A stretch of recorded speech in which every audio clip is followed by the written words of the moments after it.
Welcome to Thought Crime and Keto and Crime.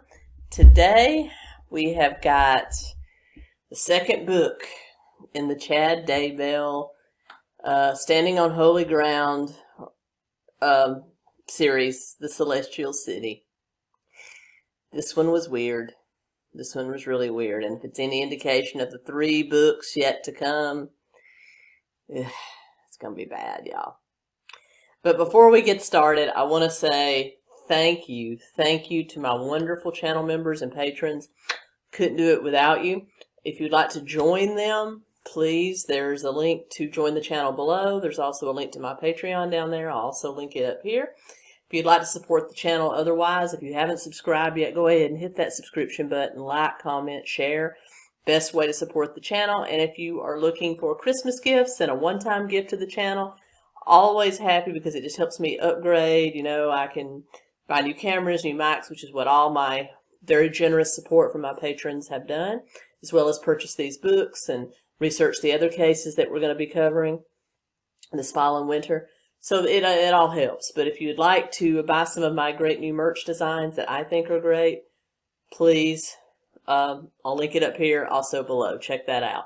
But without further ado, also, make sure you check to make sure you're still subscribed to my channel. People have been randomly unsubscribed from both me, other true crimers, other commentary channels, even political channels, all getting their followers unsubscribed randomly. So check and make sure you're still subscribed. Other than that, let's dive into the book, shall we? Chad Daybell, The Celestial City.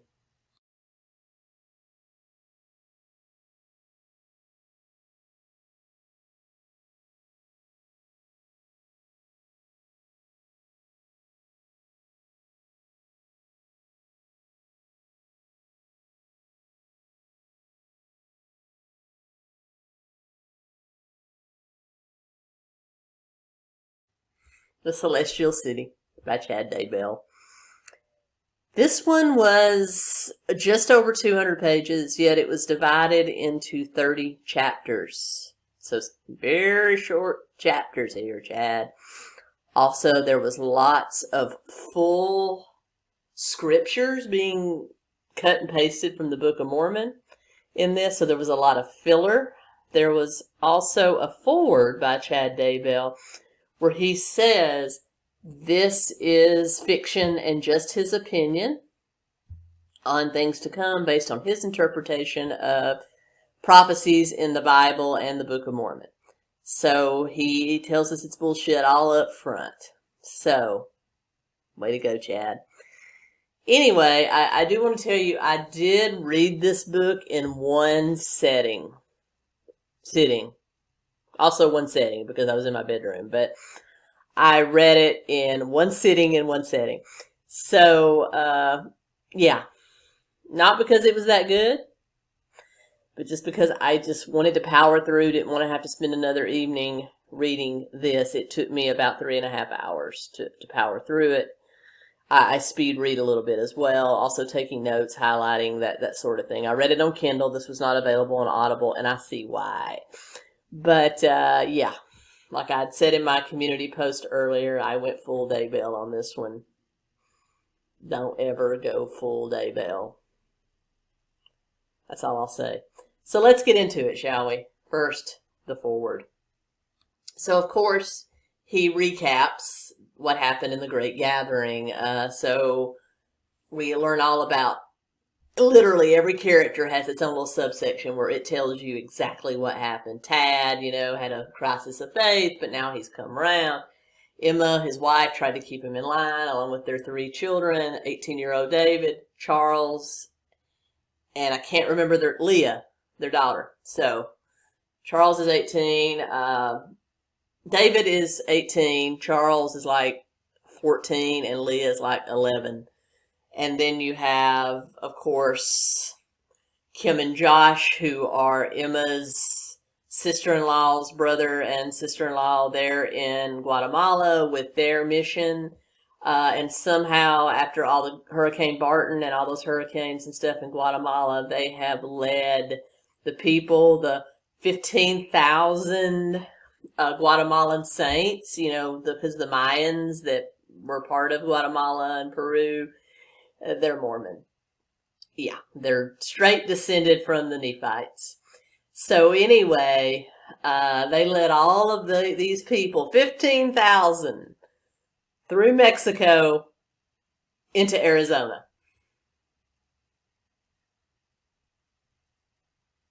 Yeah, 15,000. Those are the caravans that we've heard rumor about. This is it.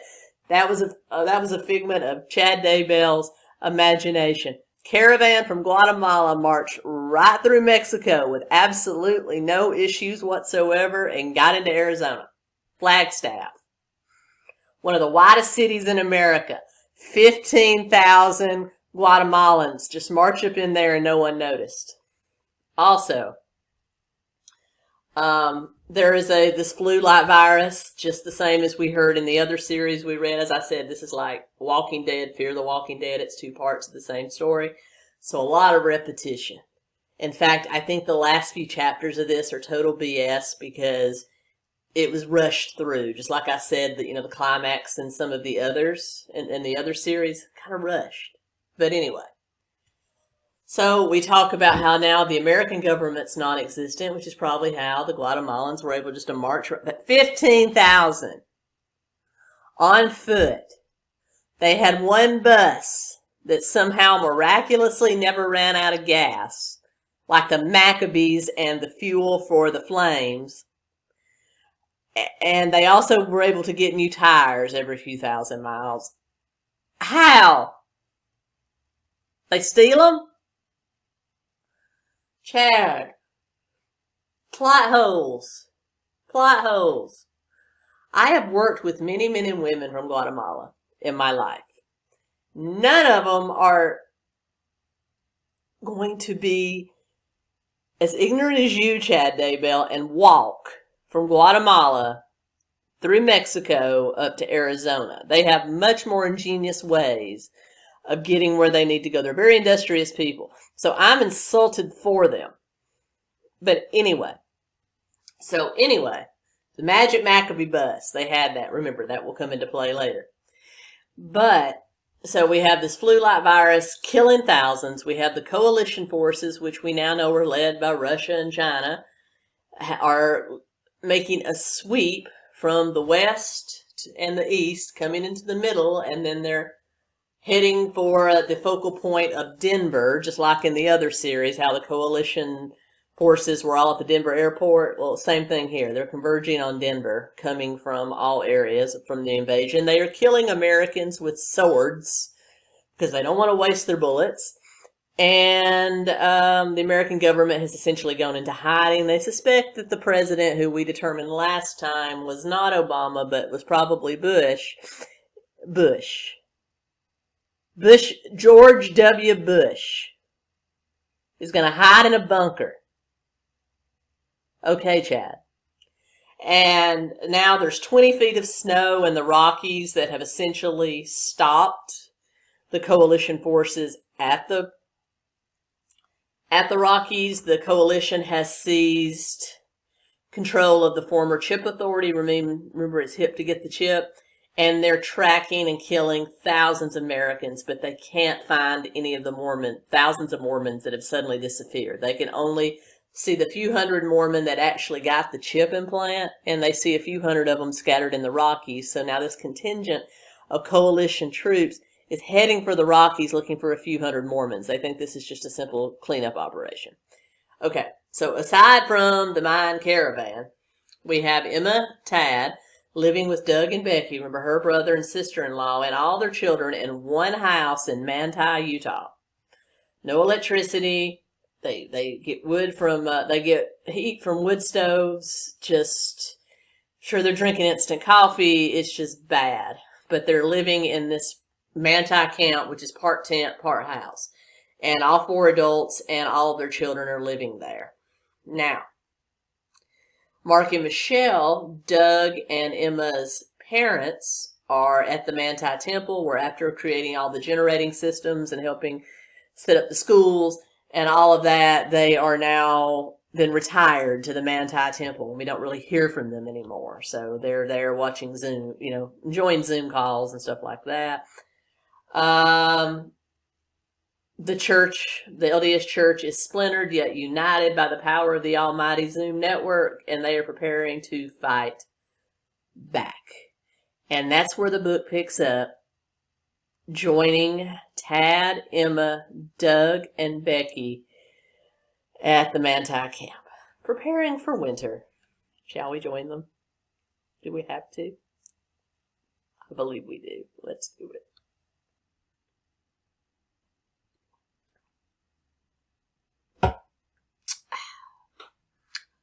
I need a real drink. But Diet Ginger Ale we'll have to do for now. Anyway. So we join our four of our heroes, at Manti, where there are plans being laid to prepare an army known as the Elders of Israel, same as in the other book series, to fight the coalition troops. So we join Tad out with a sleigh, collecting wood for the entire Manti camp.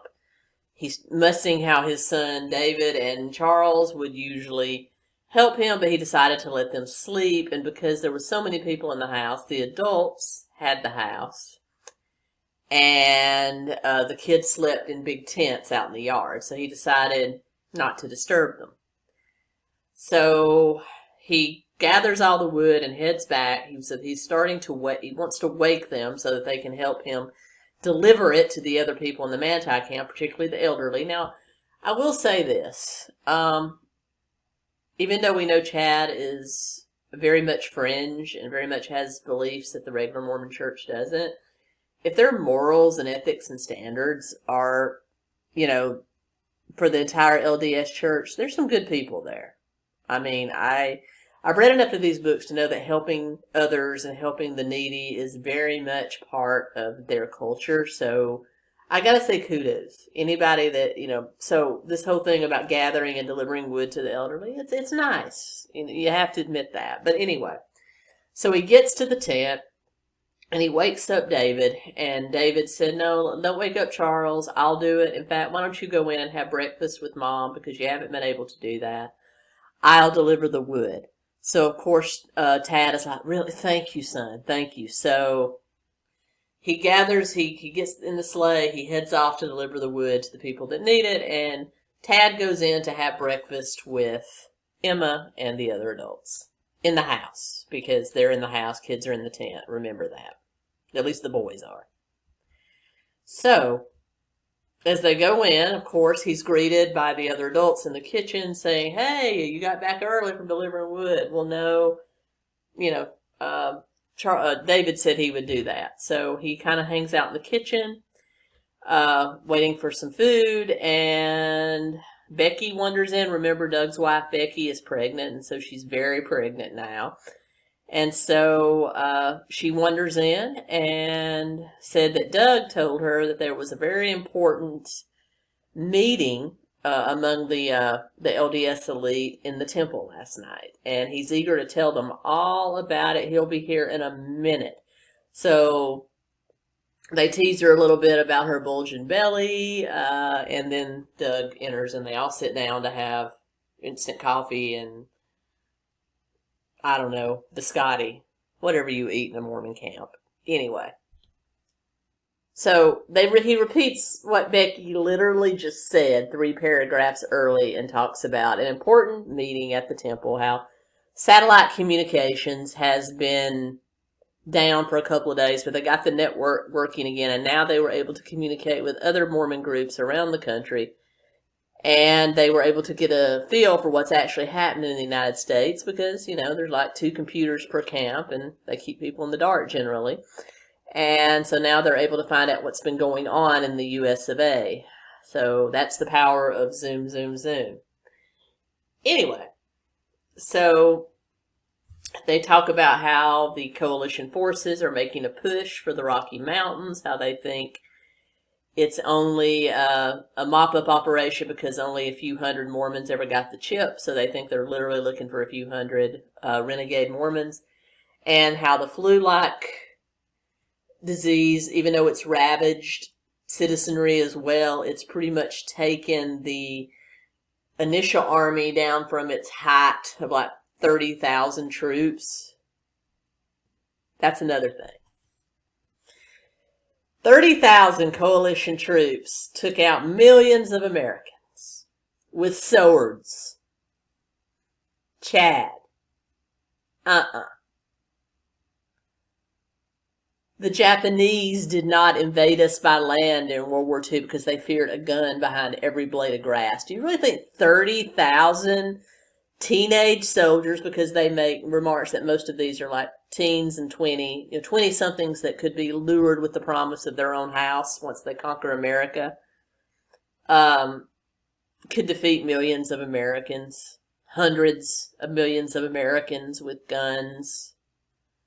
Even if they were shelling the cities from the river, once you put 30,000 ground, how long do you think they're going to last in the Rocky Mountains with hundreds of thousands of people from Wyoming, Utah, Idaho with guns going after them? Chad, your plot holes are so vast and gaping. It's just, I could write a better book, and I don't believe any of this.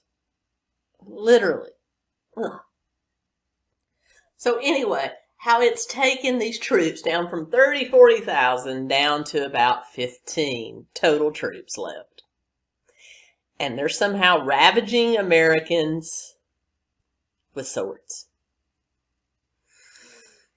Anyway, so Emma remarks that the disease might be a blessing from God. You know what would be a blessing from God? This whole thing never happening, including this book. That would be a blessing from God.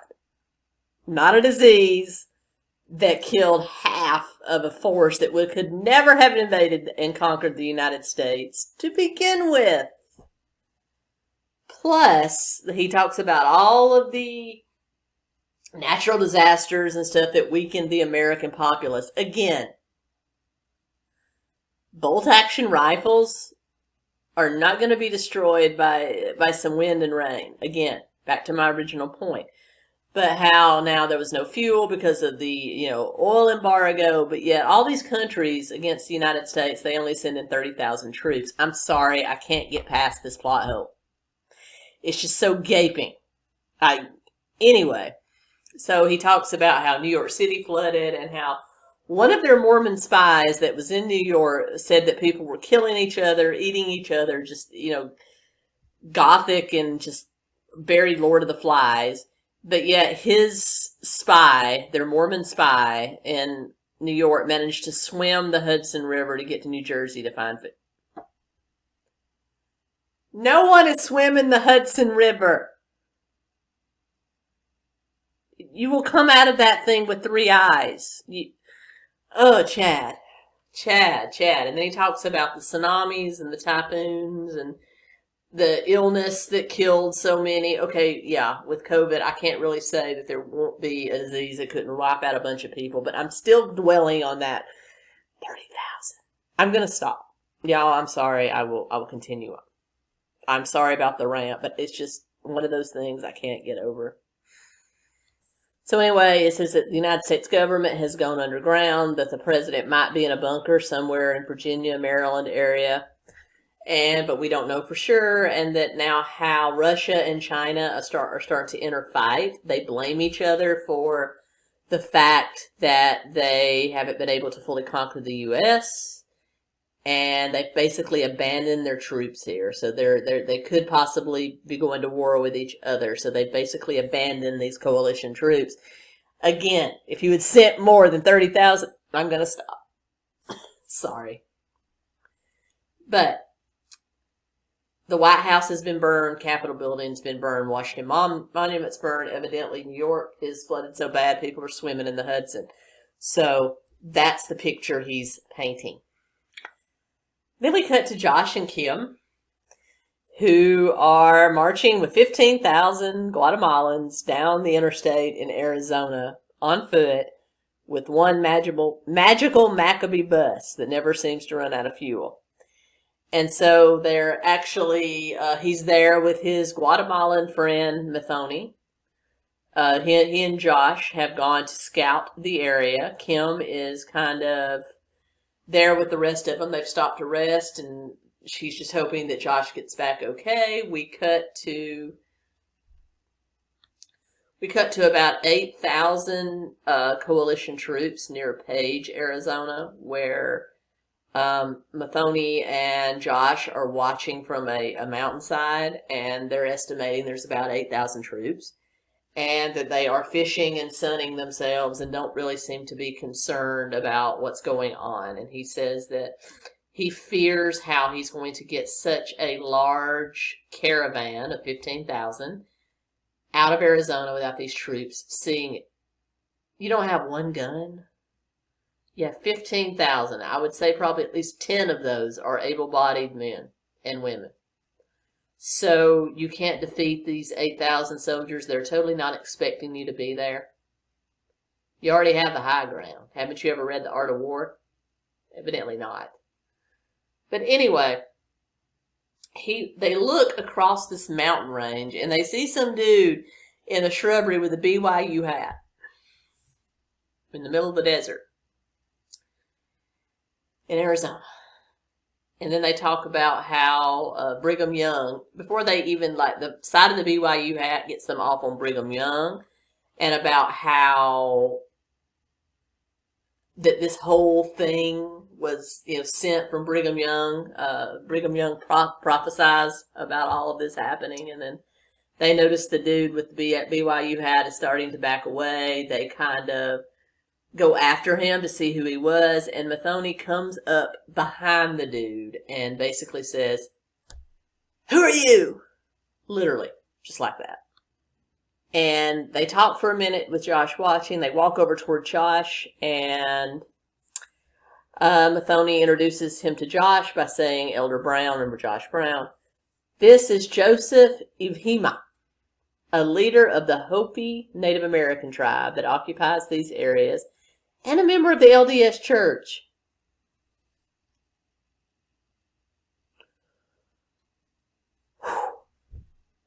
So not only Mayans, Hopi.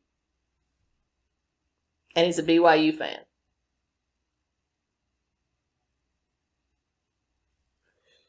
And he has something to tell you. So he said, Josh tells him, "We have 15,000 saints from another country. We are trying to reach Lake Powell, but we're afraid of these coalition troops."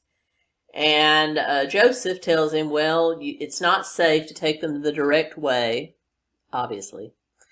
So why don't we just go to Hopi Land?" Literally, those words, Hopi Land, like it's an amusement park. Hopi Land, nearby. And we have plenty of stores of food and water and clothing and blankets and everything you would need. And you just come stay with us for a while until we can figure out how to get you where you need to go. So he says, "You'll be safe among my people." For all Mormons too. So, yeah. So they return to Kim and the rest of the 15,000, and they lead them to Hopi Land, somewhere between Flagstaff and Page, Arizona. If you want to look that up on a map, could be fun. I don't know. So they go to Hopi Land, or Hopi Land.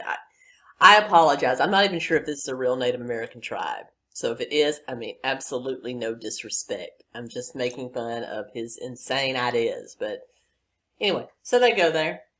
And they're living among the people, and they're feeding them and having a great old time. Some of them are Mormon. And he actually gets Josh takes out his laptop, puts in a battery, connects to Zoom, and calls Elder Smith. Remember Elder Smith, the one that's been in both series, is like the head honcho, except for the president of the Mormon Church. Okay, he contacts him, and he asks, "Hey, what do you want me to do with these 15,000 people? I can't get where I'm wanting to go because there's coalition troops in our way. So what do you want me to do?" And he goes, "Well, just stay where you are. You're among good people. Just stay there and we'll figure out what you want to do. And I'll call you on the Zoom when I'm ready to tell you. So they're going to be living with these Native, you know how visitors and fish start to stink after 3 days? How about 15,000 visitors? What about these poor Native Americans that probably have eked out enough food to live, off the grid, and now you've got these 15,000 people just come up there and take up camp. You were maybe going to help them for a few days. Now they're just going to stay with you indefinitely.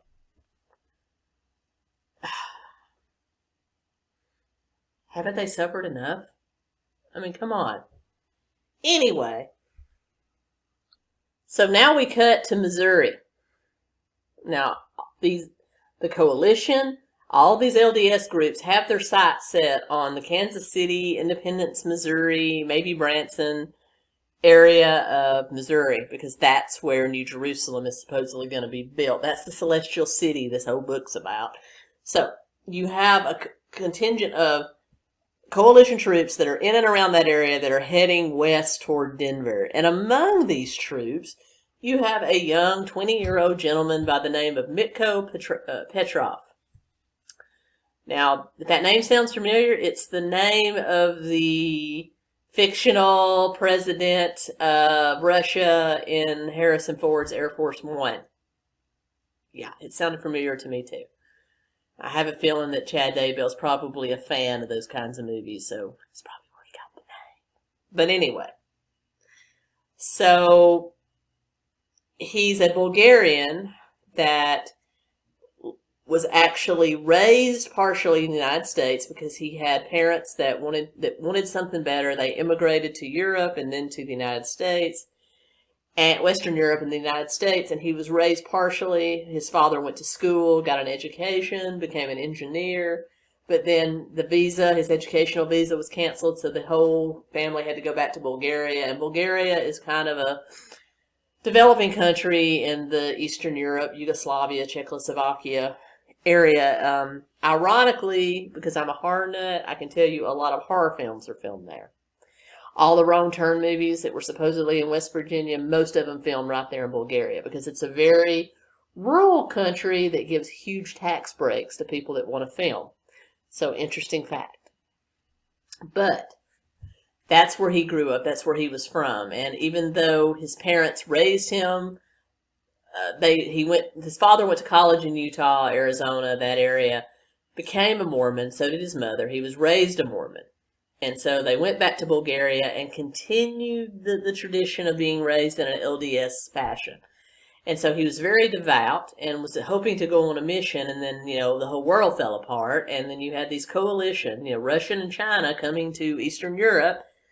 And all of Europe is fat because all of Europe is suffered with the same superstorms and hurricanes and gasoline embargoes as the U.S., so a lot of poverty.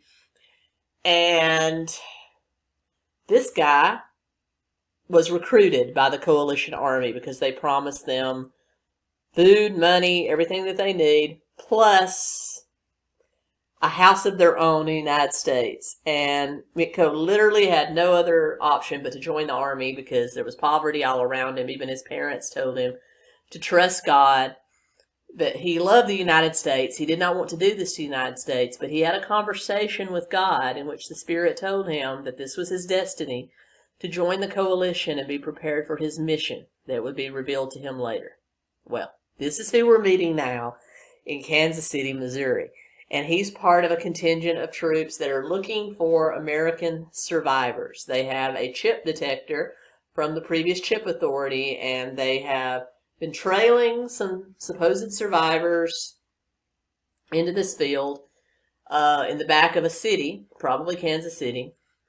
And they start to hear a beep about 1,000 yards ahead. So they trace it back into the city, and below a huge skyscraper, they see a underground passage where they can go in. Mitko leads a contingent of troops down there looking for this chip, whoever owns this chip. And finally, they get down into an area that he says was probably part of the Kansas City sewer system at one point. They look around, they don't see anything, but that little chip detector is beeping. And finally, they point it toward a vent in the wall, and it starts beeping like crazy. So the troopers take down the cover to this vent and pull a guy out of there. And sooner or later, once they get him out of there, they see a woman and 2 small children come out because that's their husband and father. And the man, instead of asking for mercy, instead of asking, hey, can't you let me go? I'm not going to do anything. He says, how'd you find me? That's your concern. You've just been hunted down and your concern is how they found you. How about, hey, can you let me go? Can you at least let my wife and kids go? That would be my thought. Instead, how'd you find me? Does it matter? Anyway, Petrov or Miko raises his hand and points to the left hand or right hand where the chip is, and the man screams out in an effigy, this chip has been nothing but disaster for my family. And then Miko, who cannot stand the sight of blood, and we are very successfully told that he has never killed a person. Somehow, in all his military service with the coalition, he's never killed an American. He would raise his gun and point it at people because I thought they were supposed to be hacking them to death with swords, but evidently some people use their guns. Daybell, you just got plot holes all over this. But anyway, he points his gun but never fires a bullet because the coalition commanders are evidently inept and don't really care. They don't really inventory ammunition, and anybody that's been in the military knows that stuff's inventoried. But anyway, so he simply said he knows what's going to happen, so he just turns and heads to walk out of the sewer because he's the leader of this little squad. Even before he gets up the ladder going back toward the street, he hears 4 gunshots, knowing that they have executed the entire family. Very pleasant, huh? So then, as Miko walks out, he starts to think about, everything that I just told you about his life in America, how much he loves America and Americans and the LDS Church and God, and just very, very, very, very nice guy, evidently. And then he thinks about coming over as part of the coalition forces across the Atlantic, straight from Western Europe, and how they work their way through from the eastern seaboard now towards the Midwest on their way to Denver, whereas another contingent hit California has sort of been stopped at the Rocky Mountains because of the snow at Denver, so they're going to meet up with that contingent. No plan other than to wipe out every American that they can find, either with gun or sword, because Chad Daybell can't keep the storyline straight. And so now he's with that Eastern group, and he talks about how they conquered and burned down Atlanta. Atlanta's used to that. I mean, they'll build back up. They've been burnt before. Chattanooga, Nashville. A lot of rednecks with guns in Chattanooga. That ain't going to be burned to the ground. Again, back to my original point.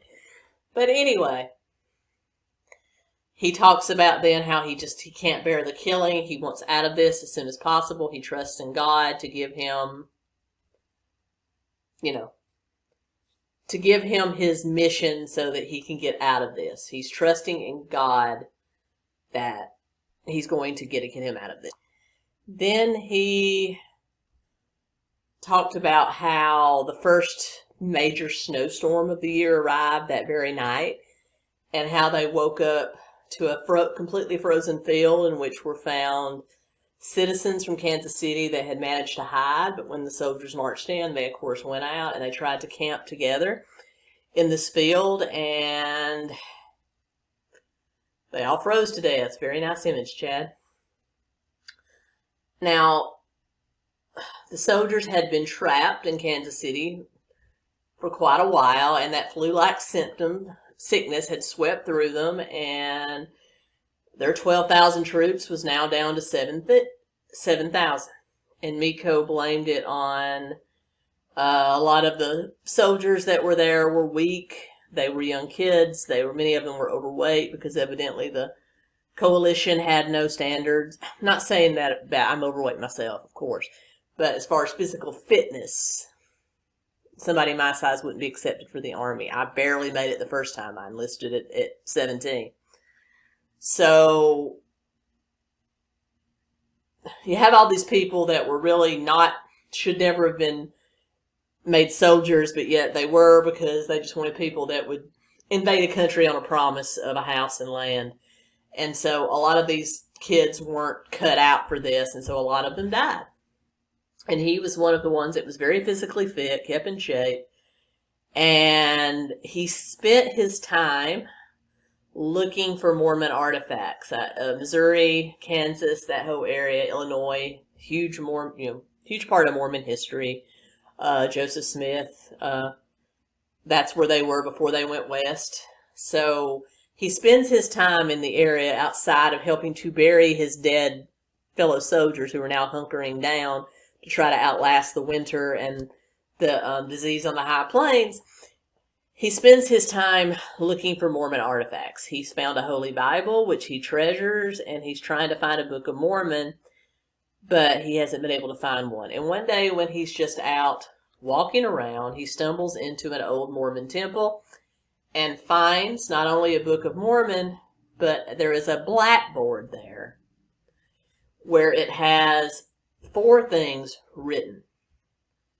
And it comes from the day that all the buses came and took all the Mormon saints to the camps, but it basically says, 1, organize as a family with a designated area and give a list of names to your bishop. 2, make sure everyone in your group, including each child, has a backpack that contains 72 hours of food, water, and each person needs to take 2 sets of clothing that must be packed in a small suitcase. No cell phones, no electronics, nobody with a chip. If you have a chip, it will be removed. And the buses will leave tomorrow at 5 a.m. sharp. Sleep in the cultural hall tonight if needed, and pray. And even as he found this Book of Mormon, he felt that God showed him that blackboard to let him know that there are thousands of Mormons still alive somewhere at secret camps. And it gave him hope that there was a way that the United States could come through this. The church could come through this, and they will all converge together as saints and build New Jerusalem in the very area that he's standing. And with that, ladies and gentlemen, I'm going to end part 1 of the Celestial City. I'll be back with you tomorrow for part 2. I hope you'll tune in. I love spending this time with you. I think it's great. And I'll see you soon. Until next time. Keto Kami.